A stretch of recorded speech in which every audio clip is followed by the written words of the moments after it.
ఈరోజే ఆశ్వయుజ శుద్ధ షష్ఠి శుక్రవారం రోజు వచ్చింది. ఈరోజు వేప చెట్టు మహత్యం విన్నా, చెప్పినా, చదివినా మీ ఇంట్లో అన్ని శుభాలే కలుగుతాయి, సకల ఐశ్వర్యాలు కలుగుతాయి. వేప చెట్టు కనబడితే ఈ ఒక్క మాట అనండి చాలు, లక్ష్మీదేవి అనుగ్రహం మీకు తప్పకుండా కలుగుతుంది. భారతదేశంలో పూజలు అందుకుంటున్న అత్యుత్తమమైన చెట్టు వేప చెట్టు. దీనిని భారతీయులు గుర్తించి దాన్ని పవిత్ర వృక్షంగా పూజించడం మొదలుపెట్టారు. ఎవరైతే ఉదయం లేవగానే వేప చెట్టును చూస్తారో వారికి శుభం కలుగుతుంది. వేప చెట్టు ఎంతో పవిత్రమైనది. వైద్యంలో దీని పాత్ర గురించి చరకుడు అర్థశాస్త్రంలో వివరించాడు. ఆయుర్వేదంలో కూడా చరక సంహిత, సుశ్రుత సంహిత వంటి గ్రంథాలలో వేప చెట్టు గురించి అనేక రుజువులు ఉన్నాయి. వేప చెట్టుకు ఇటువంటి విశేష గుణాలు రావడానికి అమృతం ఆ చెట్టుపై పడినట్లు పురాణ వివరణ ఉంది. గరుత్మంతుడు తన తల్లి దాస విముక్తి కొరకు అమృతాన్ని తీసుకువెళ్తుండగా కొన్ని చుక్కలు చింది భూలోకంలోని వేప చెట్టు మీద పడగా అది శక్తివంతమైన మానవులకు మేలు చేసే వృక్షంగా మారిందని పురాణ కథ కూడా ఉంది. అదేవిధంగా దేవతల వైద్యుడైన ధన్వంతరి ప్రతిరూపమే వేప చెట్టు అంటారు. భూలోకంలో వేప చెట్టు నాటి పోషించిన వారికి స్వర్గలోకం ప్రాప్తిస్తుంది. అంతేకాదు, వరుసగా 3 వేప చెట్లు పెంచి పోషిస్తే సూర్యలోకం ప్రాప్తిస్తుంది అనే నమ్మకం కూడా ఉంది. రాక్షసులు సూర్యుణ్ణి వేటాడుతున్నప్పుడు సూర్యదేవుడికి ఆశ్రయాన్ని ఈ చెట్టే ఇచ్చింది కాబట్టి ఈ చెట్టును నాటితే సూర్యలోకానికి చేరుకుంటారు అనే నమ్మకం. ఒకసారి శివపార్వతులు ఏకాంతంగా ఉన్న సమయంలో అగ్నిదేవుడు అక్కడకు వచ్చాడట. దీంతో కోపగించిన పార్వతీదేవి మా ఏకాంతానికి భంగం కలిగించింది దేవతలే, కాబట్టి దేవతలంతా వృక్షాలుగా మారిపోండి అని శపించిందట.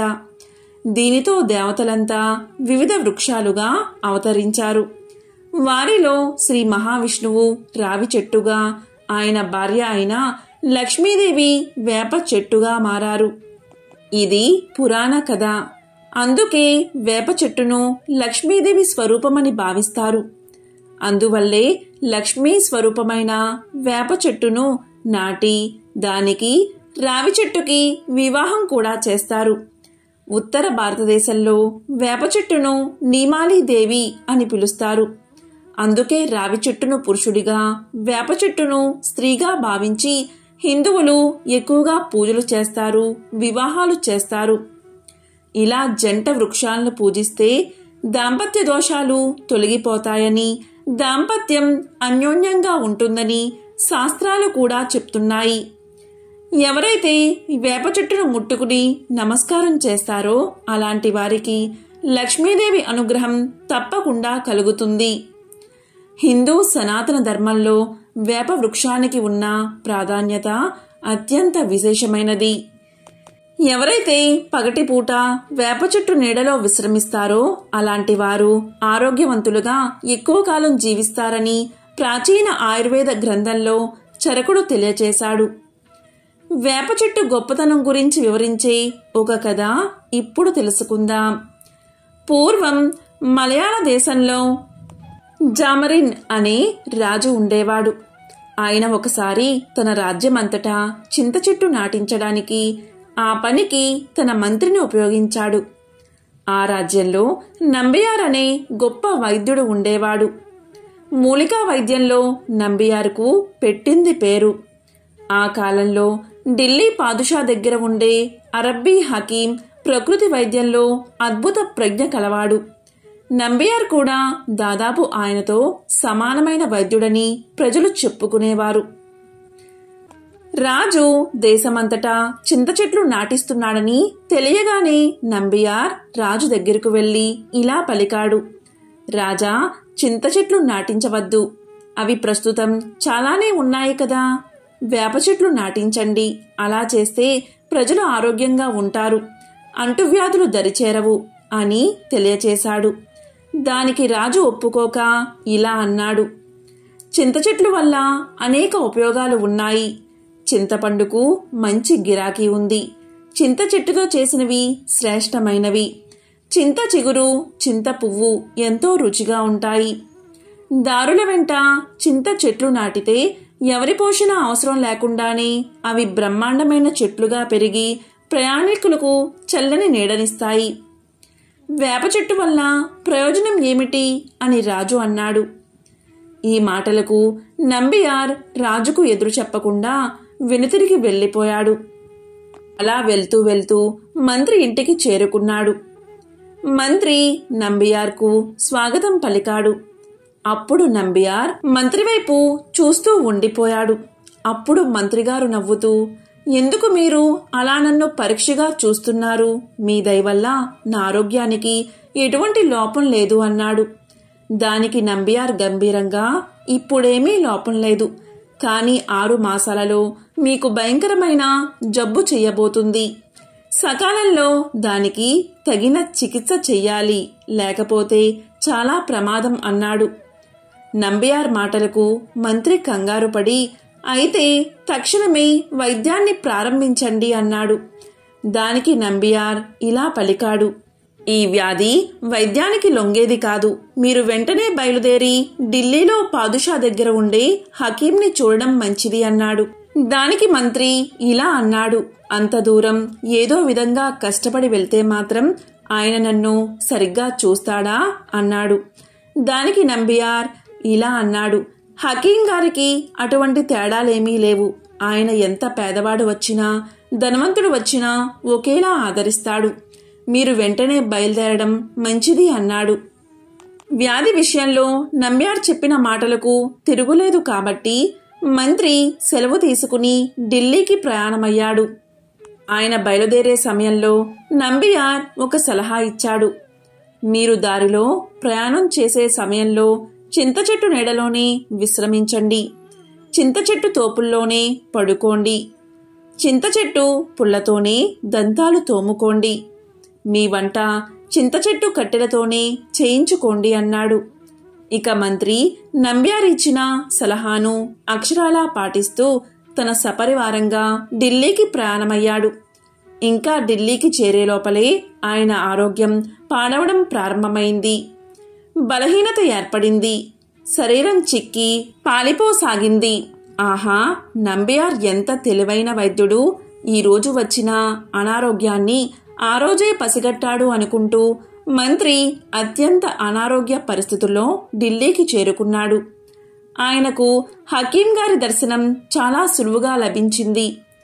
మంత్రి చెప్పిందంతా విని హకీం ఈ విధంగా అనుకున్నాడు. చింత చెట్ల వల్ల ప్రయోజనం లేదనే విషయాన్ని రుజువు చేయడానికి నంబియార్ మంత్రిని తన వద్దకు పంపించాడని ఊహించాడు. ఇక మంత్రితో హకీం ఇలా అన్నాడు, మీ వ్యాధి గొప్పదే, కానీ చికిత్స చాలా సులువైనది అని పలకగానే మంత్రి అదేమిటో సెలవియ్యండి అన్నాడు.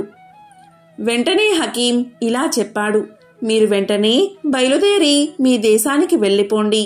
వెళ్ళేటప్పుడు వేప చెట్ల నీడలోనే విశ్రమించండి. వేప చెట్ల మండలంతో ఇసురుకోండి. వేప చెట్ల పుల్లతోనే దంతాలు తోముకోండి. వేప చెట్ల పుల్లతోనే వంటలు చేసుకోండి. ఇంతకంటే మీ వ్యాధికి మరొక చికిత్స అవసరం లేదు. నా తరపున నంబియార్ గారికి 1000 సలాములు చెప్పండి. ఇక వెళ్ళిరండి అన్నాడు. ఇక మంత్రి సపరివారంగా స్వదేశానికి బయలుదేరాడు. ఇక హకీం చెప్పినట్లు వేప చెట్టు నీడలోనే పడుకునేవాడు. వేప చెట్ల గాలిని పీలుస్తూ తన ఆరోగ్యాన్ని తిరిగి సంపాదించుకోగలిగాడు. ఇక మంత్రి స్వదేశానికి చేరేసరికి పూర్వం కన్నా రెట్టింపు బలము, కళ ఆయనలో కనబడ్డాయి. మంత్రి ఇల్లు చేరగానే నంబియార్ ఆయన్ని చూడ్డానికి వచ్చాడు. అప్పుడు మంత్రి తన అనుభవాన్ని నంబియార్తో చెప్పాడు. దానికి నంబియార్, తక్షణమే రాజుగారి వద్దకు వెళ్దాం. మీ అనుభవాల గురించి మనం తక్షణమే రాజుగారికి విన్నవిద్దామన్నాడు. ఇక ఇద్దరూ కలిసి రాజు దగ్గరకు వెళ్లారు. రాజు మంత్రి అనుభవాలు విని ఆశ్చర్యపోయాడు. ఇంతలో నంబియార్ ఇలా అన్నాడు, ఇందులో నా తప్పు చాలా ఉన్నందుకు మీ ఇద్దరూ నన్ను మన్నించాలి. మంత్రి గారికి ఏ జబ్బు లేకుండానే నేను ఆయన్ని ఢిల్లీ ప్రయాణం చేయించాను. చింత చెట్టు కన్నా వేప చెట్టు మంచిది అని నిరూపించడమే నా ఉద్దేశం అని నంబియార్ వేప చెట్టు మహిమ గురించి రాజుకు, మంత్రికి చెప్పాడు. రాజా, ఇప్పటికైనా ప్రజల మేలు కోరి చింత చెట్లు నాటడం మాని వేప చెట్లు నాటించండి అని వేడుకున్నాడు. అందుకు రాజు చింత చెట్ల కన్నా వేప చెట్ల మహిమ తెలుసుకుని దేశమంతటా వేప చెట్లు నాటించాడు. అందుకే వేప చెట్టును హెర్బల్ డాక్టర్ ఆఫ్ ఇండియా అని పిలుస్తారు. ఎందుకు అంటే వేప చెట్టు ఆకుల నుండి పూత వరకు అన్ని భాగాలు ఔషధాల్లో ఉపయోగిస్తారు. దాదాపు 400 సంవత్సరాల క్రితం నుండి ఆయుర్వేదంలో వాడుతున్నారు. వేప చెట్టును సర్వరోగ నివారణగా పిలుస్తారు. వేప చెట్టు గాలిలోని వైరల్ బ్యాక్టీరియాను నశింపచేసి మనకు ఆరోగ్యాన్ని పెంచుతుంది. మన తెలుగు సంవత్సరాది ఉగాది రోజు వేపపూత బెల్లంతో చేసిన ఉగాది పచ్చడి తినాలని శాసనాలు చెబుతున్నాయి. అంటే వేపపూత బెల్లం కలిపి తినడం వల్ల మనిషి శరీరం వజ్రంగా మారుతుంది. అంత ఆరోగ్యాన్ని మనకు ప్రసాదిస్తుంది. వేప పుల్లతో దంతాలు తోమితే సమస్త దంత సమస్యలు తొలగిపోతాయి. ఇలా దంతాలు తోమే సమయంలో ఆ ఆకుల రసం పొట్టలోకి వెళ్ళడం వల్ల లోపల ఉన్న చెడు అంతా బయటకు పోతుంది. అంతర్గత అవయవాలు ఆరోగ్యంగా పనిచేస్తాయి. అంతేకాదు పళ్ళు తెల్లగా దృఢంగా మారతాయి. మీకు 100 సంవత్సరాలు వచ్చినా దంతాలు దృఢంగానే ఉంటాయి. అమ్మవారు సోకినప్పుడు వేపాకుల మీద పడుకోబెడితే నయమవుతుంది. వేప చెట్టు గాలిలోని కాలుష్యాన్ని నివారించి మనకు చక్కటి ఆరోగ్యాన్ని ఇస్తుంది. వేప చెట్టు సమీపంలో ఎవరైతే నివసిస్తారో అలాంటి వారికి ఎటువంటి వ్యాధులు దరిచేరవు. వారానికి ఒకసారి పరగడుపున 7 వేప చిగుళ్లు నూరి ఉండచేసి మింగి 1/2 కప్పు పెరుగు సేవిస్తే కడుపులో మరియు పేగుల్లోని వివిధ రకాల క్రిములు చనిపోతాయి. వేప చిగుళ్ళు పసుపు సమానంగా కలిపి లేపనం చేస్తే దురదలు దద్దుర్లు నయమవుతాయి. కాబట్టి వేప చెట్టు అంత గొప్పది అని పరిశోధనలు కూడా తెలియచేస్తున్నాయి. ప్రపంచంలోని శాస్త్రవేత్తలంతా వేప చెట్టుపై అనేక పరిశోధనలు చేసి ఇంతకు మించిన చెట్టు ఈ భూమండలంలోనే లేదని ఎంతో గొప్పగా చెప్పారు. అంత విశేషమైనది వేప చెట్టు మహిమ. వేప చెట్టు సాక్షాత్తు లక్ష్మీ స్వరూపం. కాబట్టి ఎవరైతే వేప చెట్టును చూసి నమస్కారం చేసి ఈ ఒక్క మాటను అనుకుంటారో అలాంటి వారికి లక్ష్మీ అనుగ్రహం తప్పకుండా కలుగుతుంది. ఆ మాట ఏంటి అంటే ఓం లక్ష్మీ నారాయణాయ నమః అనే మాటను 3 సార్లు అనుకుంటే చాలు. ఆ అమ్మవారి అనుగ్రహం మీకు కలిగి రుణ సమస్యలు ఆర్థిక ఇబ్బందులు తొలగిపోతాయి. సమస్త శుభాలు కలుగుతాయి. ఓం లక్ష్మీ నారాయణాయ నమః.